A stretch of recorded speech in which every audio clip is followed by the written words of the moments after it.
बच्चों, कैसे आप सब? उम्मीद करते हैं एकदम बढ़िया होंगे। हमारे चैनल ज्ञान सागर में आप लोग का स्वागत है और हमारा उम्मीद है कि आप लोग एग्जाम का तैयारी बहुत ही बढ़िया तरीके से कर रहे होंगे। और हम आज आपके ही लिए कुछ मजेदार क्वेश्चन और महत्वपूर्ण क्वेश्चन लेकर आया हूँ।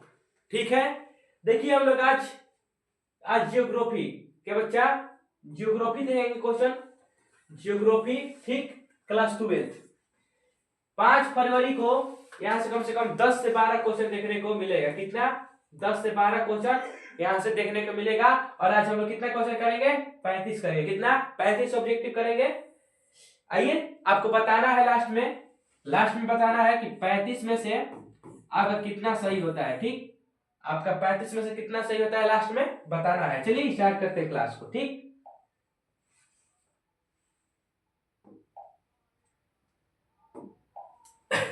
आपके सामने फर्स्ट नंबर क्वेश्चन क्या है कि पर्यटन भूगोल मानव भूगोल की किस क्षेत्र से संबंधित है। हमें बताना है कि मानव भूगोल के बहुत सारे उपक्षेत्र हैं। सामाजिक क्षेत्र, आर्थिक क्षेत्र, राजनीतिक क्षेत्र, ठीक, सांस्कृतिक क्षेत्र इत्यादि मतलब क्षेत्र हैं। ठीक, तो पर्यटन भूगोल मानव भूगोल कि किस क्षेत्र से संबंधित है, तो हम लोग को पता है कि आर्थिक भूगोल से। किससे? आर्थिक भूगोल से बच्चा। ठीक है, आर्थिक भूगोल से। ऑप्शन नंबर डी करेक्ट हो जाएगा। लेकिन देखिए सामाजिक भूगोल में क्या हो जाएगा, तो चिकित्सा भूगोल पूछ देगा। क्या पूछ देगा?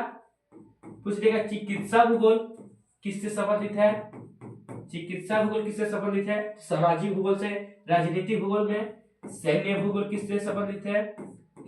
सैन्य भूगोल किससे संबंधित है? तो राजनीतिक भूगोल से। ठीक, नगरीय भूगोल एक मानव भूगोल की उप क्षेत्र है। आइए नेक्स्ट क्वेश्चन देखते हैं। नेक्स्ट क्वेश्चन हम लोग का 2 नंबर क्वेश्चन है बच्चा कि निम्नलिखित क्रियाकलापों में किसमें उच्च स्तरीय, क्या पूछ रहा है? उच्च स्तरीय सेवाएं सम्मिलित की जाती है। हमें बताना है कि किस क्रियाकलाप में उच्च स्तरीय सेवाएं की जाती है।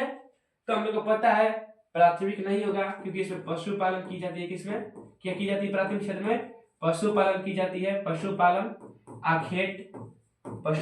आखेट, मछली पालन, मतलब कृषि भी हो सकता है। यहाँ पे कृषि हो सकता है। ठीक, और इसे क्या कहते हैं? इसे लाल कलर वाली श्रमिक कहते हैं। क्या कहते हैं? लाल कलर वाली से श्रमिक कहते हैं। पूछेगा कि लाल कलर श्रमिक किसे कहते हैं? तो प्राथमिक क्रिया को करने वाले को लाल कलर श्रमिक कहते हैं। ठीक, द्वितीय क्रियाकलाप में हम लोग का विनिर्माण होता है।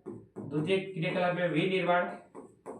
ठीक, और इसे ब्लू कलर कहा जाता है। ठीक, फिर है चतुर्थ क्रियाकलाप। इसे ही उच्च स्तरीय सेवाएं कहा जाता है। उच्च स्तरीय सेवाएं किसमें सम्मिलित होती है? चतुर्थ क्रियाकलाप में। पंचम क्रियाकलाप में क्या कहा जाता है? स्वर कलर।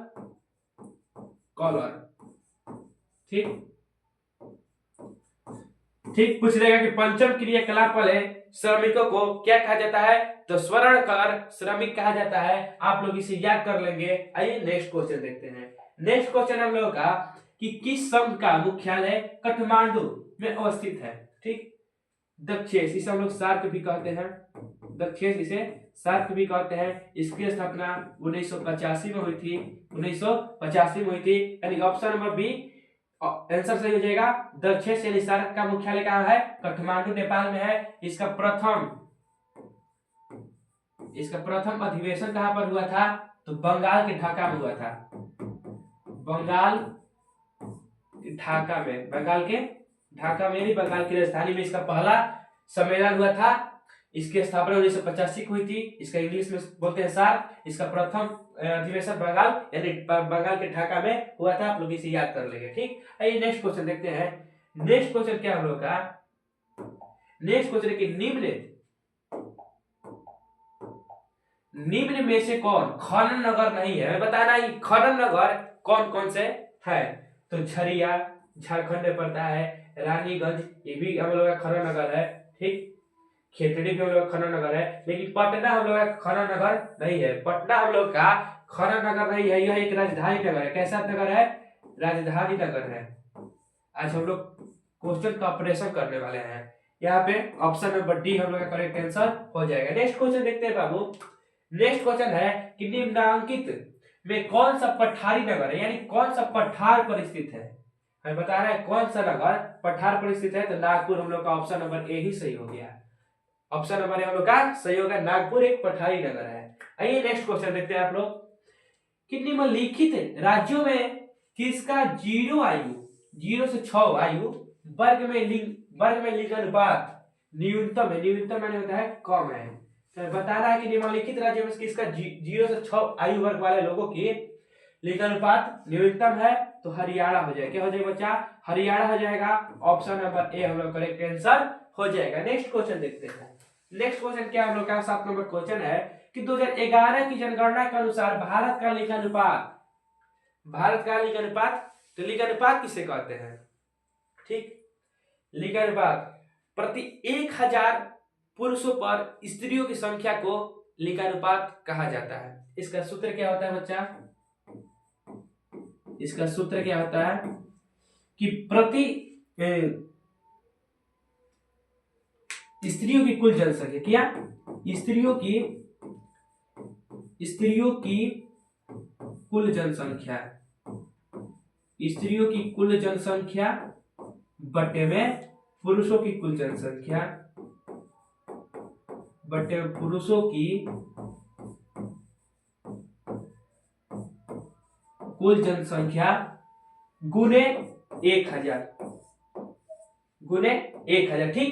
जब हम इसमें भाग देंगे तो हम लोग का लिंगानुपात सामने आ जाएगा। ठीक, तो इसे भी आप लोग याद कर लेंगे। तो क्या कहा 2011 की जनगणना के अनुसार भारत का लिंगानुपात कितना है? तो 943। कितना?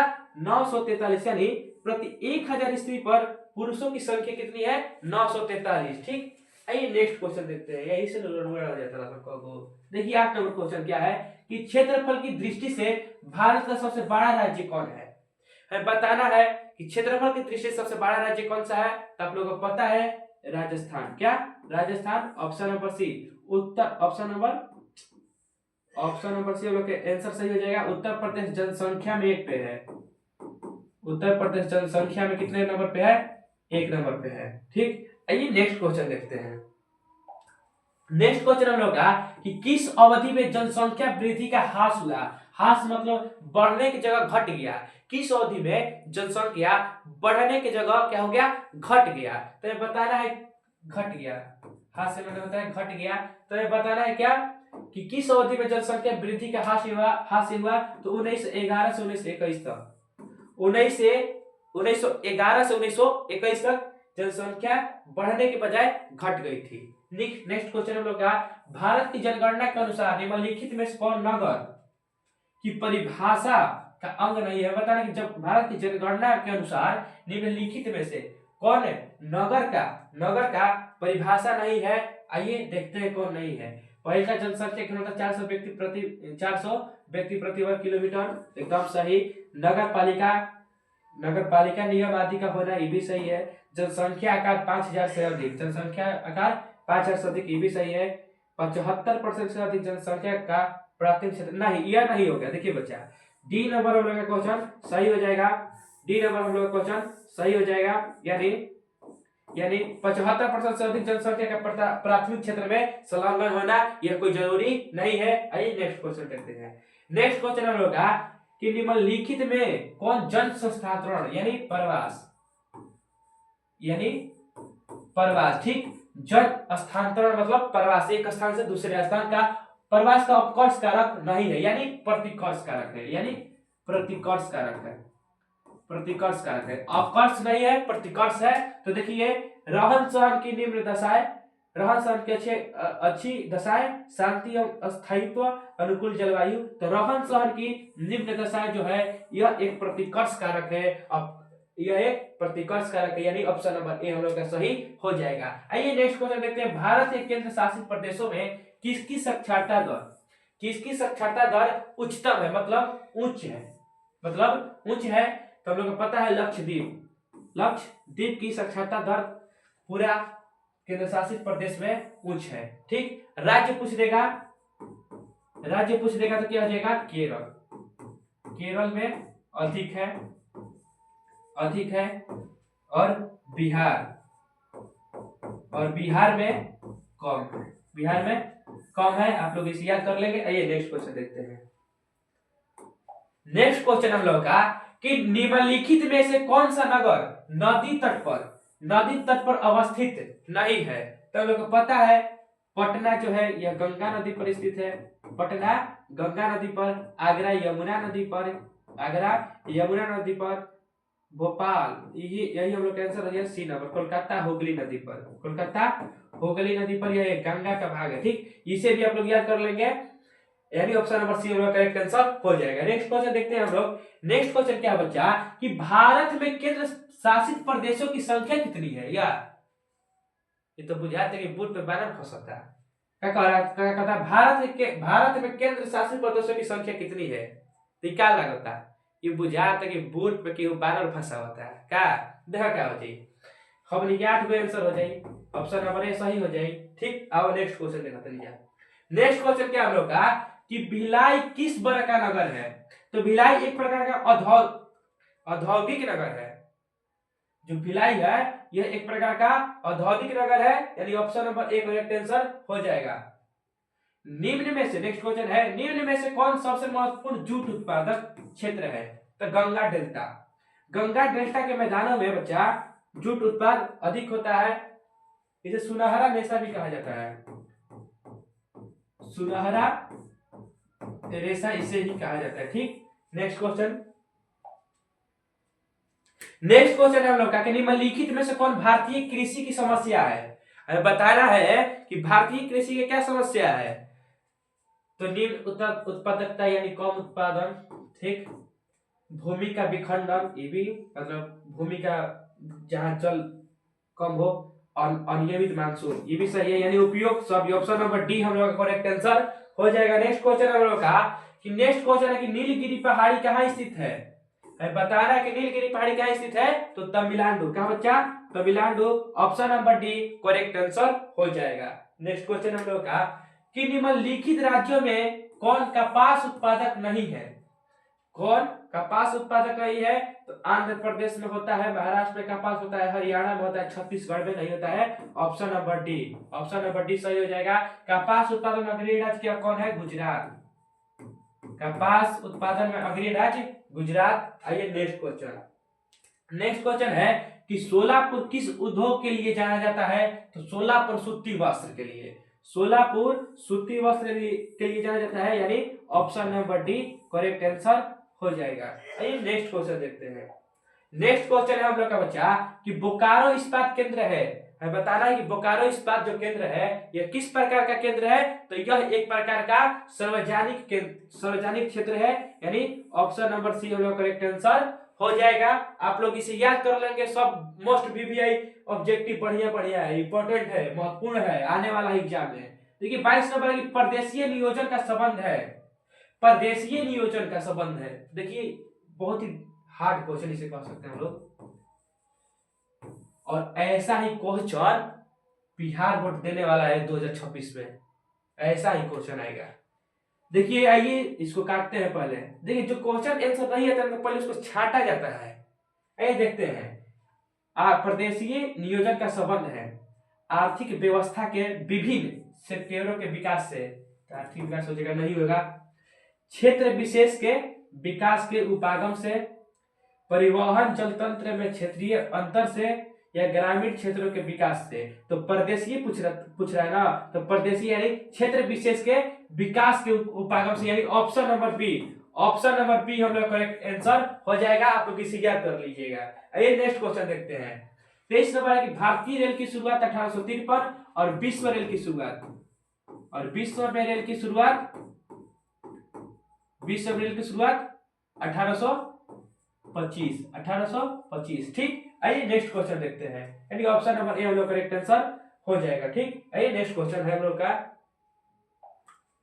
नेक्स्ट क्वेश्चन क्या है, किस वर्ष भारत को इंटरनेट की सुविधा प्राप्त हुई। भारत को किस वर्ष इंटरनेट की सुविधा उपलब्ध हुई। तो 1998। कब हुआ, 1998। इसके एक साल बाद 1999 में क्या हुआ था, कारगिल युद्ध हुआ था। क्या हुआ था, कारगिल युद्ध हुआ था, तो इसे याद कर लीजिएगा 1999 में कारगिल युद्ध हुआ था। इसके एक साल पहले इंटरनेट की सुविधा आई थी, यानी ऑप्शन नंबर ए हम लोग करेक्ट आंसर हो जाएगा। ठीक, आइए नेक्स्ट क्वेश्चन देखते हैं। नेक्स्ट क्वेश्चन हम लोग का कि भारत में 4 महानगरों को जोड़ने वाली सड़क है कौन? स्वर्णिम चतुर्भुज मार्ग। स्वर्णिम चतुर्भुज मार्ग ये किसे किसे जोड़ती है? तो यह दिल्ली, मुंबई, ठीक, कोलकाता और मद्रास यानी चेन्नई। ठीक, यानी 4 गो यह स्वर्णिम चतुर्भुज मार्ग जोड़ता है, यानी option number D correct answer हो जाएगा। नेक्स्ट क्वेश्चन हम लोग का कि उत्तर दक्षिण गलियारा जोड़ता है। उत्तर दक्षिण गलियारा, ठीक, ये हम लोग क्या हो गया? क्या पूरब, यह पश्चिम, यह उत्तर और यह दक्षिण। तो यहां से जो एक गलियारा आता है वह श्रीनगर को कन्याकुमारी जोड़ता है। कहां से? श्रीनगर को कन्याकुमारी से, यानी ऑप्शन नंबर सी हम लोग करेक्ट आंसर हो जाएगा। नेक्स्ट क्वेश्चन देखते हैं हम। नेक्स्ट क्वेश्चन आप लोग कि वर्ष 2010-11 में निम्नलिखित में से कौन भारत का सबसे बड़ा व्यापारिक भागीदारी था? 2010 से 2011 बीबीआई इंटरनेट मॉडल पेपर कहीं प्रश्न है, आईबे करेगा ही। देखिए आपको एक बात बताते हैं, अगर हमारी वीडियो आपको समझ नहीं आ रही होगी तो आप लोग कमेंट कर दीजिएगा भैया यहाँ पे दिक्कत है, इसे पढ़ाइए, क्योंकि हम भी देखें कि हमें दिक्कत क्या है, हम भी अपने दिक्कत को बदलेंगे, कोशिश करेंगे बदलने के लिए। ठीक है, तो आप लोग कमेंट कर दीजिएगा। अगर नहीं समझ में आए तो ये भी बोलिए कि हमको समझ में नहीं आ रहा है, थोड़ा बढ़िया तरीके से, बढ़िया ढंग से भोजपुरी स्टाइल में, हिंदी स्टाइल में समझाइए। ठीक, तो देखिए क्या करेंगे, वर्ष 2010-11 में निम्नलिखित में से कौन भारत का सबसे बड़ा व्यापारिक भागीदारी था? तो हम लोग किसके साथ था? यूनाइटेड अरब अमीरात नहीं, एकदम नहीं, संयुक्त राज्य अमेरिका ना, चीन के साथ। क्या? चीन के साथ। पूछता है कि भारत चीन मित्रता दिवस कब मनाया जाता है? 2006 को। भारत चीन मित्रता दिवस कब मनाया जाता है? 2006 को भारत चीन मित्रता दिवस मनाया जाता है, और ऑप्शन नंबर सी हम लोग करेक्ट आंसर हो जाएगा। नेक्स्ट क्वेश्चन देखते हैं।